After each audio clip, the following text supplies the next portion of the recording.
आप सभी को पुनः स्वागत करता हूं JRF achievers channel UGC net JRF 2023 का जो नई कहानी के ऊपर आज जो है चर्चा करेंगे।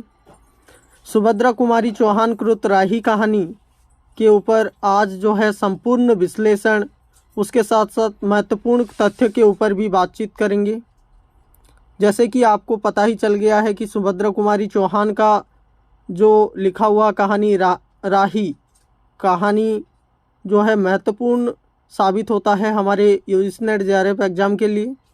तो सुभद्रा कुमारी जी का जन्म कब हुआ था, तो आपको जो है याद रखना है 16 अगस्त 1904 को उनका जन्म हुआ था और 15 फरवरी 1948 को उनका निधन हुआ था। तो सुभद्रा कुमारी चौहान जी हमारे मनोमस्तिष्क के अंदर हर वक्त रहते हैं। जैसे कि बुंदेले हर बोलों के बोल हमने सुनी कहानी थी, खूब लड़ी मर्दानी वो तो झांसी वाली रानी थी। इस जो है काव्य कृति के अंदर उनका महत्वपूर्ण योगदान रहा। सुभद्रा कुमारी चौहान ने 88 कविताओं के साथ साथ 46 कहानियाँ जो है उन्होंने रचना किया है। उनका हिंदी साहित्य जगत के ऊपर महत्वपूर्ण योगदान रहने के साथ साथ वो एक सुप्रसिद्ध कहानी लेखिका और उसके साथ साथ कविताओं का भी रचना किए हुए हैं। और अब जो है हम देखेंगे कि राही कहानी का समीक्षा और सारांश। राही कहानी जो है पूर्ण रूप से सुभद्रा जी ने गरीबों के पीड़ा का वर्णन के साथ साथ इस कहानी को जो है प्रारंभ किया है। इसमें गरीब और मजदूर वर्ग को दिखाया गया है। इस कहानी में उन्होंने भूख के लिए चोरी करने की मजबूरी पर प्रकाश डाला है। इस कहानी में उन्होंने सत्याग्रहियों में शामिल सत्ता को लोलुप व्यक्तियों पर व्यंग किया है। यह एक तरह से व्यंग प्रधान कहानी भी कहा जा सकता है। उन्होंने इस कहानी में गरीबों के कष्ट निवारण को ही सच्ची देशभक्ति माना है। सच्ची देशभक्ति यह नहीं कि सिर्फ दिखावा करना, इसमें दिखावेपन को पूरी तरीके से नकारा गया है और सच्ची देशभक्ति के ऊपर अच्छी तरीके से प्रकाश डालने का काम सुभद्रा कुमारी चौहान जी करते हैं। सुभद्रा जी के लिए मानवता ही सबसे बड़ा धर्म है। तो मानवता ही सबसे बड़ा धर्म को लेकर के इस कहानी का संपूर्ण विवेचन और कहानी का संपूर्ण समीक्षा किया गया है। यहाँ पे दो प्रमुख पात्र हैं जो कि राही और अनीता हैं। आपको अगर परीक्षा दृष्टिकोण से याद ही रखना होगा कि राही कहानी के अंदर दो पात्र प्रमुख हैं, एक है राही और एक है अनीता। राही एक गरीब औरत जिसे चोरी के जुर्म में कैद किया जाता है और उसके साथ साथ अनीता एक अमीर घर की महिला जो स्वतंत्रता संग्राम में क्रांतिकारी गतिविधियों के साथ जेल गई है। इन दोनों के अंतर जो है स्पष्टीकरण को यहाँ पे पूर्ण रूप से प्रकाश किया गया है। चलते हैं इस कहानी को हम पढ़ते हैं और जानने की कोशिश करते हैं कि राही कहानी के अंदर राही और अनीता का संवाद शैली किस तरह से है और उसको संपूर्ण रूप से समझने की कोशिश करते हैं। राही कहानी इस तरह से है कि सुभद्रा कुमारी चौहान एक राष्ट्रीय चेतना की रचनाकार थी। इस कारण उन्होंने कई दफ़ा कारागारों में भी समय बिताया है। इस कहानी में उन्होंने अपने उसी समय के अनुभव को लिखा है। भीख मांगने वाली मंगरोरी जाति से संबंध रखने वाली राही, यह एक प्रमुख जो है पॉइंट हमारे सामने नज़र आता है कि राही किस जाति से बिलोंग करती थी। तो मंगरोरी जाति से वो संबंध रखने वाली स्त्री थी। तो भीख मांगने वाली मंगरोरी जाति से संबंध रखने वाली राही की कहानी है जो भूख मिटाने के लिए चोरी के अपराध में हवालात जाती है। हवालात में राही अनीता नाम की सत्याग्रही के साथ बातें करती हुई अपनी विवशता बताती है और अनीता उसकी बात सुनकर चिंतित हो जाती है। राही जैसी गरीब और भोली भाली जनता की सेवा और उसके दुख को दूर करने में ही उच्च कुल की मर्यादा रहता है, या जनता की सेवा करने और उसके दुख को दूर करने में ही सच्ची देशभक्ति है। जेल में ही वह सपने में मंगरोरी जाति के लोगों की सेवा करती है, जिससे गांव वाले का सुधार हो गया है। दूसरे दिन पिता के बीमारी के कारण अनीता को जेल से रिहा कर दिया जाता है और उसका सपना साकार हो जाता है। राही कहानी की शुरुआत दो पात्र राही और अनीता के संवाद से शुरू होता है और आगे की ओर ऐसा होता है कि तेरा नाम क्या है, ये संवाद प्रारंभ होता है।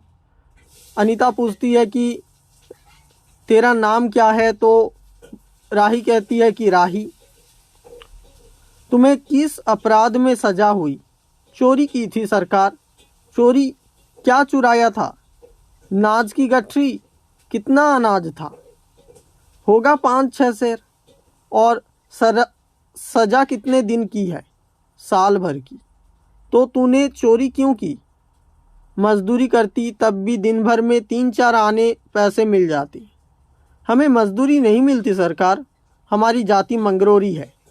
हम केवल मांगते खाते हैं और भीख ना मिले तो फिर चोरी करते हैं। उस दिन घर में खाने को नहीं था, बच्चे भूख से तड़प रहे थे।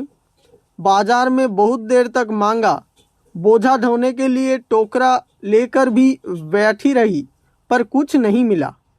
सामने किसी का बच्चा रो रहा था, उसे देखकर मुझे अपने भूखे बच्चे की याद आ गई। वहाँ पर किसी की अनाज की गठरी रखी हुई थी, उसे लेकर अभी भाग ही रही थी कि पुलिस ने पकड़ लिया। अनीता, फिर तूने कहा नहीं कि बच्चे भूखे थे इसलिए चोरी की? संबंध है या संभव है इस बात से मजिस्ट्रेट कम सजा देता? राही बोलती है, हम गरीबों की कोई नहीं सुनता सरकार। बच्चे आए थे कचहरी में, मैंने सब कुछ कहा पर किसी ने नहीं सुना। अनीता, अब तेरे बच्चे किसके पास हैं? उसका बाप है। उसका बाप है क्या? अनीता इस तरह से क्वेश्चन पूछती है।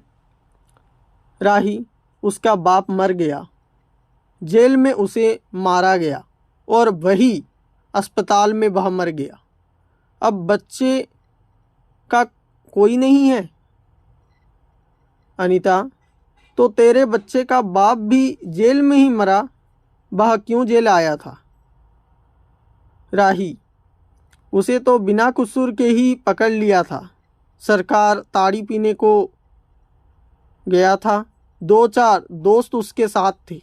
मेरे घर वालों का एक वक्त पुलिस वाले के साथ झगड़ा हो गया था, उसी का उसने बदला लिया।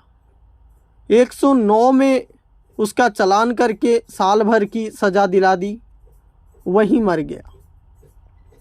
तो यहाँ पे पूछा जा सकता है कि राही की जो पति को कितने दफ़े में उसको चालान किया गया और वहाँ पे वो मर गया।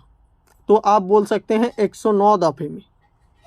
अनीता, अच्छा जा अपना काम कर। अनीता सत्याग्रह करके जेल में आई थी। पहले से उसे बी क्लास दिया गया था, फिर उसके घर वालों ने लिखा पढ़ी करके ए क्लास में दिलवा दिया। अनीता के सामने एक प्रश्न था।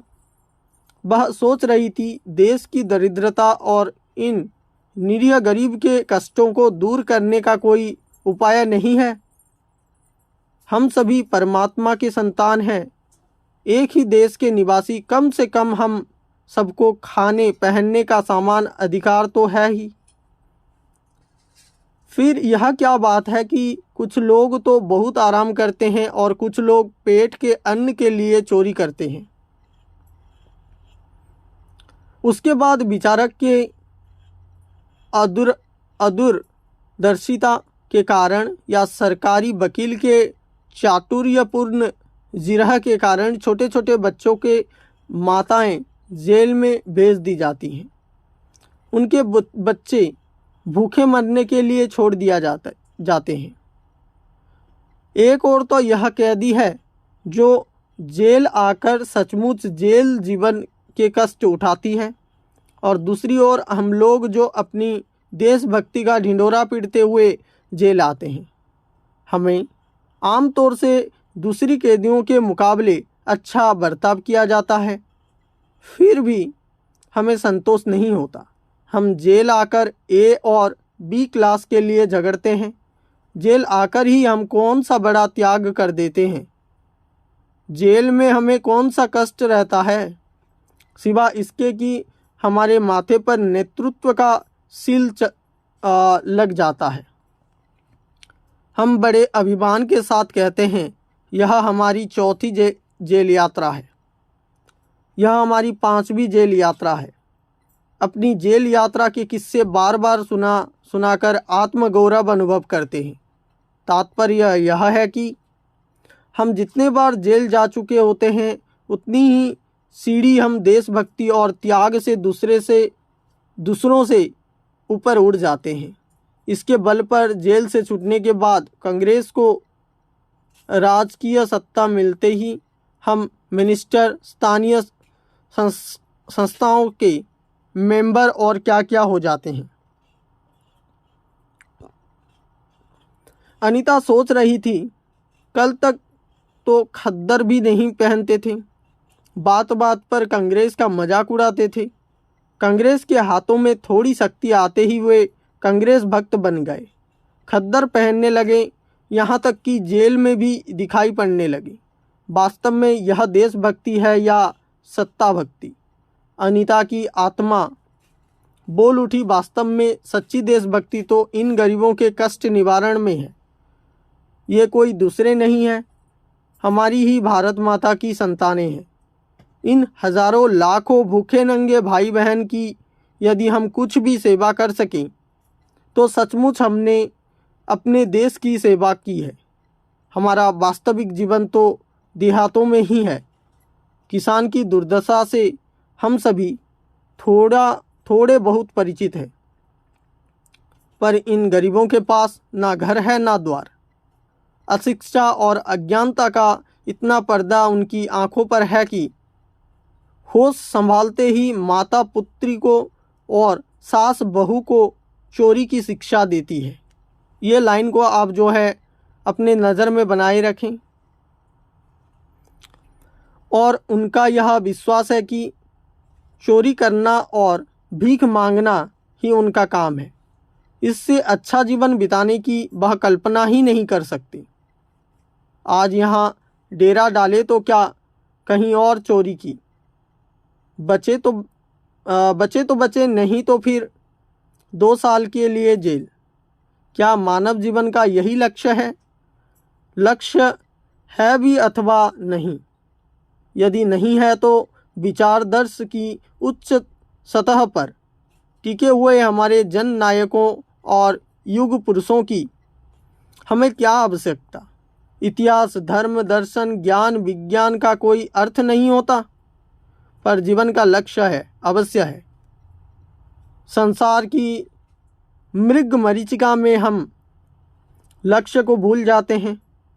सतह के ऊपर तक पहुंच पाने वाली कुछ एक महान आत्माओं को छोड़कर सारा जन समुदाय संसार में अपने को खोया हुआ पाता है। कर्तव्य का उसने ध्यान नहीं, सत्यासत्य की समझ नहीं, अन्याय मानवीयता से बढ़कर कौन सा मानव धर्म है? पतित मानवता को जीवन दान देने की उपेक्षा भी कोई महतर पुण्य है? राही जैसी कोई भोली भाली किंतु गुमराह आत्माओं के कल्याण की साधना होनी चाहिए। सत्याग्रह की यही प्रथम प्रतिज्ञा क्यों ना हो? देशभक्ति का यही मापदंड क्यों ना बने। अनीता दिन भर इन्हीं विचारों में डूबी रही। शाम को वह इसी प्रकार कुछ सोचते सोचते सो गई और रात में उसने सपना देखा कि जेल से छूटकर वह इन्हीं मंगरोरी लोगों के गांव में पहुंच गई है। वहां उसने एक छोटा सा आश्रय खोल दिया है। उसी आश्रम में एक तरफ छोटे छोटे बच्चे पढ़ते हैं और स्त्रियां सूत काटती है, दूसरी तरफ मर्द कपड़ा बुनते हैं और रुई धुनते हैं। शाम को रोज उन्हें धार्मिक पुस्तकें पढ़कर सुनाई जाती है और देश में कहाँ क्या हो रहा है यह सब सरल भाषा में समझाया जाता है। वही भीख मांगने और चोरी करने वाले लोगों अब आदर्श ग्रामवासी हो रहे हैं। रहने के लिए उन्होंने छोटे छोटे अपना घर बना लिया है। राही के अनाथ बच्चों को अनीता अपने साथ रखने लगी है। अनीता यही सुख स्वप्न देख रही थी और सुबह 7 बजे तक उसकी नींद खुली। अचानक एक स्त्री जेलर ने उसे आकर जगा दिया और बोली, आपके पिता बीमार हैं, आप बिना शर्त छोड़ी जा रही हैं। अनीता अपने स्वप्न को सच्चाई में परिवर्तन करने की एक मधुर कल्पना ले घर चल गई। इस कहानी के माध्यम से सुभद्रा कुमारी चौहान यह संदेश देती हैं कि गरीब के कल्याण के बिना सत्याग्रहियों का देशभक्ति सत्ता भक्ति ही कहलाएगी। वास्तव में सच्ची देशभक्ति तो गरीबों के कष्ट निवारण में है। गुमराह लोगों को सही रास्ते पर लाने का प्रयास है। मानवता ही हमारा सबसे बड़ा धर्म है। यहाँ पे 2 चीज़ों के ऊपर बताया गया है कि मनुष्य को सत्याग्रही ना हो करके देशभक्ति या सत्ता भक्ति के ऊपर लोभ नहीं करना चाहिए, देशभक्ति के ऊपर हर वक्त रहना चाहिए। यह कहानी को हमने पढ़ा, इस कहानी को संपूर्ण जो है पाठ को देखा, उसके साथ साथ इस कहानी के संपूर्ण समीक्षा किया। सुभद्रा कुमारी चौहान जी का कृत राही कहानी और उसके साथ साथ हमने महत्वपूर्ण पदों को भी देखा। इस तरह के वीडियोस को आप पाना चाहते हैं तो लाइक शेयर एंड सब्सक्राइब करना ना भूलें। फिर मिलते हैं नए वीडियो के साथ।